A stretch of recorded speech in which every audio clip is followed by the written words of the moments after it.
Bismillahirrahmanirrahim. Alhamdulillahi rabbil alamin. Wassalatu wassalamu ala al-mab'uts rahmatan lil alamin. Nabiyina Muhammad wa ala alihi wa sahbihi wa man tabi'ahum bi ihsanin ila yaumiddin, amma ba'd. Kaum muslimin dan muslimat, para pendengar rahimani wa rahimakumullah. Assalamualaikum warahmatullahi wabarakatuh.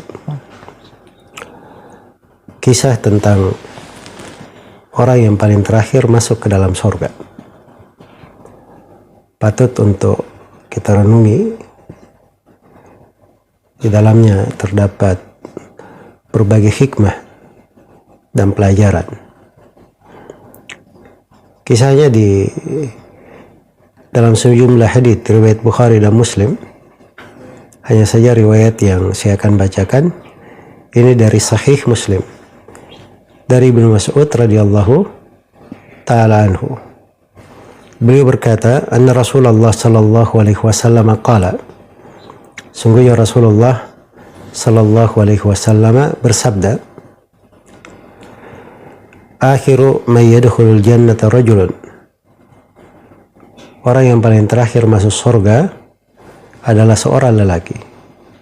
Kadang dia berjalan, kadang dia merangkak di atas mukanya, kadang dia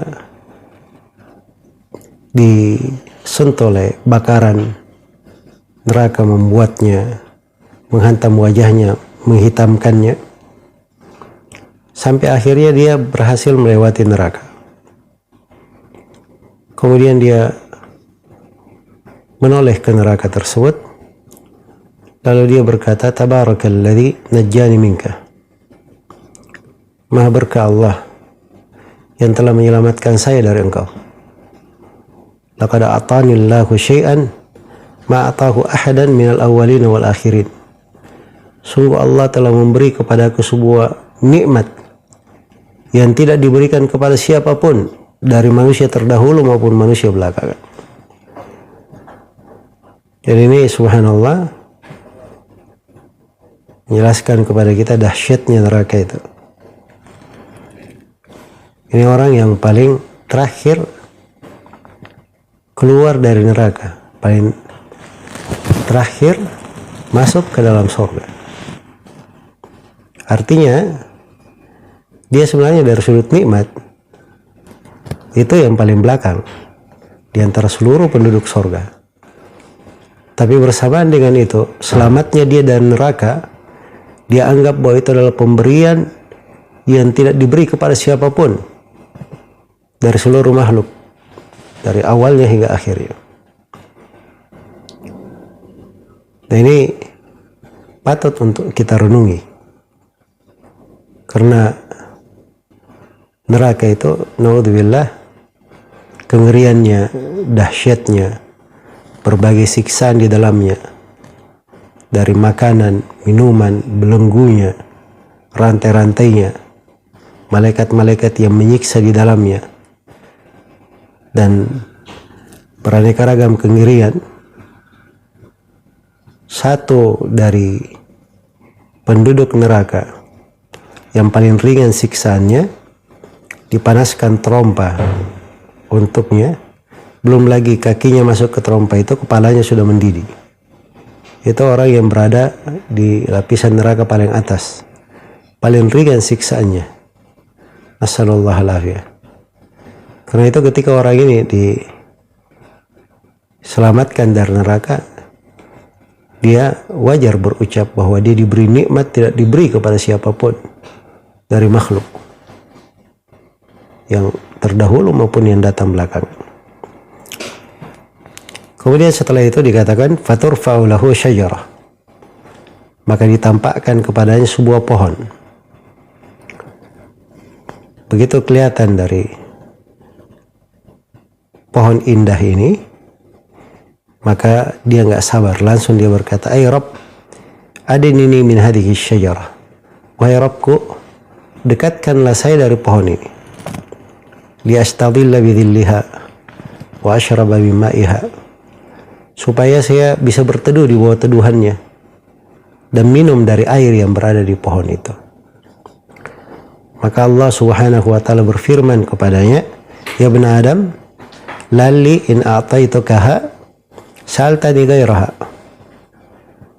Allah berfirman, "Wahai anak Adam, barangkali kamu ini kalau saya beri, barangkali kalau aku beri engkau permohonanmu itu, engkau akan minta lagi yang lainnya." Fa yaqulu la ya Rabb. Maka anak Adam ini berkata, "Tidak wahai Rabbku." Maka dia pun memasang janji, mengambil suatu kepastian bahwa dia tidak akan meminta lagi kecuali itu saja. Dan Allah Subhanahu wa taala memberikan maaf kepadanya, mengabulkan keinginannya, karena dianggap dia ini tidak mungkin bersabar melihat pohon itu. Siapa yang bersabar melihat keindahan dari pohon sorga? Maka ia pun didekatkan, lalu berteduh dengan teduhannya, minum dari airnya. Tapi setelah itu ditampakkan lagi kepadanya pohon yang kedua, pohon lain, lebih baik dari pohon yang pertama itu, lebih indah. Maka dia tidak mampu bersabar melihat pohon yang kedua ini. Kembali dia berkata, "Wahai Rabbku, dekatkan saya ke pohon itu supaya saya bisa berteduh di bawahnya, meminum dari air pohon itu. Dan saya tidak akan minta lagi yang lain." Maka Allah berfirman kepadanya, "Wahai anak Adam, bukankah engkau sudah berjanji tidak akan minta yang lain? Ya. Ini sekarang barangkali kalau aku beri lagi kamu permintaanmu yang kedua ini, engkau akan minta lagi yang lain." Maka dia kembali berjanji untuk tidak minta lagi. Dan Allah Subhanahu wa taala memaafkannya, diberi udzur, karena dia tidak mungkin bersabar melihat pohon itu. Maka dia didekatkan dari pohon itu, berteduh dari teduhannya, minum dari airnya, lalu dinampakkan lagi pohon yang ketiga di pintu sorga. Pohon di pintu sorga. Ini pohon lebih indah dari dua pohon sebelumnya. Maka kembali dia berkata, "Wahai Rabbku, dekatkan saya dari pohon ini supaya saya berteduh di bawah teduhannya, minum dari airnya, dan saya tidak akan minta permintaan yang lain." Maka Allah firman, "Wahai anak Adam, bukankah engkau telah berjanji tidak minta yang lain?" Maka dia berkata, "Bala ya Rabbi, benar wahai Rabbku. Ini yang terakhir, saya tidak akan minta yang lainnya." Iya. Allah Subhanahu wa taala kembali memberi udzur kepadanya, karena dia tidak mungkin bersabar melihat keindahan pohon itu. Maka didekatkanlah dia ke pohon tersebut, lalu begitu dia dekat, apa yang terjadi? Sudah berada di pohon itu, dia pun mendengar suara penduduk sorga. Sebab sudah berada di pintu sorga, dia dengar suaranya. Lalu dia pun berkata, "Wahai Rabbku, adkhilniha, masukkan saya ke sorga." Ya. Maka Allah berfirman, "Wahai anak Adam, sebenarnya tidak ada yang menahan permintaanmu, atau tidak ada yang menahan engkau bisa meminta kepadaku. Ya silahkan kamu terus meminta." Kemudian Allah berkata kepadanya, "Ayurdika an u'tiyaka ad-dunya wa mithlaha ma'aha?" Wahai anak Adam, apakah kamu ridha aku beri dunia dan semisal dengannya? Maka anak Adam ini berkata, "Wahai Rabbku, atastahzi'u minni wa anta Rabbul Alamin?" Wahai Rabbku, engkau mengelok-olok saya padahal engkau adalah Rabbul Alamin. Maksudnya ini pemberiannya besar sekali, ini enggak mempermainkan saya atau bagaimana, padahal engkau adalah Rabbul Alamin. Maka Ibnu Mas'ud tertawa mengisahkan kisah ini. Ibnu Mas'ud berkata kepada teman-temannya, murid-muridnya, "Tidakkah kalian tanya saya kenapa saya tertawa?" Maka murid-muridnya bertanya, kenapa engkau tertawa? Kata Ibnu Mas'ud, karena demikianlah Rasulullah sallallahu alaihi wasallam juga tertawa ketika menyampaikan kisah ini. Kemudian kami tanya, ya Rasulullah, kenapa engkau tertawa?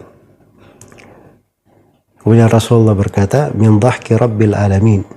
Karena Allah tertawa ketika orang ini berkata, ya Allah, engkau mempermainkan saya padahal engkau adalah Rabbul Alamin. Maka Allah berfirman, sesungguhnya aku tidak mempermainkanmu, walakinni ala ma asya'u qadir. Tetapi aku maha mampu terhadap apa yang aku kehendaki. Maka dia pun dimasukkan ke dalam sorga. Ini satu riwayat tentang orang yang terakhir masuk ke dalam sorga. Dan masih ada riwayat-riwayat yang lain semisal dengannya. Ada riwayat yang menunjukkan dia diberi dunia dan seisinya. Ada riwayat yang menunjukkan bahwa dia diberi apa yang dia inginkan, disuruh berangan-angan. Maka diangan-angankan apa yang terlintas di benaknya. Maka Allah berfirman lagi kepadanya, terus kamu berangan-angan. Terus dia berangan-angan sampai tidak ada lagi yang bisa diangan-angankan. Maka Allah subhanahu wa ta'ala berikan kepadanya apa yang dia angan-angankan dan semisal dengannya. Di sebagian riwayat itu diberi dari apa yang dia angan-angankan dan 10 yang semisal dengannya. Iya. Ini kisah yang menakjubkan, subhanallah. Dan kita berada di penghujung 10 hari pertama dari bulan Ramadan. Harusnya ada hal yang menggerakkan hati kita menuju kepada surga Allah subhanahu wa ta'ala dan pengampunannya. Di bulan Ramadan pintu-pintu surga dibuka, pintu-pintu neraka ditutup. Kalau kemarin kita berbicara tentang taubat, di hari ini seorang itu dengan mengingat surga dan keindahannya dan mengingat neraka dan dahsyatnya, maka harusnya itu adalah hardikan, motivasi, pemicu yang membuatnya terus bersemangat, bergerak untuk menyambut berbagai kebaikan yang Allah siapkan di bulan Ramadan ini. Tidak ada yang tahu dari umur kita kapan berakhirnya, dan juga tidak ada yang tahu apakah kita bisa melanjutkan bulan Ramadan hingga akhir atau telah sampai ketentuan Allah kepada kita. Maka harus ada persiapan untuk hal tersebut, dan harus ada semangat memohon dan rahmat dan keutamaan Allah subhanahu wa ta'ala. Di dalam kisah ini terdapat penjelasan dahsyatnya neraka, dan di dalam kisah ini terdapat penjelasan indahnya surga dan betapa nikmat kenikmatan-kenikmatan di dalam surga itu. Kata Nabi sallallahu alaihi wasallam, fiha ma la ainun ra'at wa la udhunun sami'at wa la khatar bi qalbi bashar. Di dalam surga itu ada sesuatu yang tidak pernah dilihat oleh mata, tidak pernah didengar oleh telinga, dan tidak pernah terlintas di hati manusia. Sesuatu yang ada permisalannya saja, itu sama dalam sudut nama. Ini sana pohon, di dunia pohon. Sama di dalam nama saja, tapi hakikatnya berbeda. Bayangkan ini orang melihat satu pohon, tadinya dia sudah berjanji kepada Allah, dan janji kepada Allah itu besar sekali. Tapi bersamaan dengan itu dia tidak bisa tahan melihat keindahan surga, sampai dia mohon lagi kepada Allah supaya dia dekatkan kepada pohon berikutnya, sampai akhirnya dia dimasukkan ke dalam surga. Iya. Dan di dalam hadits ini juga, dalam kisah yang kita sebutkan tadi, terdapat bahwa orang yang bertauhid itu keutamanya sangat besar. Ya, sepanjang seorang itu benar la ilaha illallah Muhammadur Rasulullah, ya, benar dia beribadah hanya kepada Allah, tidak berbuat kesyirikan, walaupun dia orang yang sangat banyak dosanya, orang yang paling berdosa seperti orang yang dalam kisah ini, Sebab dia adalah orang yang paling terakhir keluar dari neraka. Bisa dibayangkan berapa lama dia di dalam neraka untuk menghapuskan dosa-dosanya.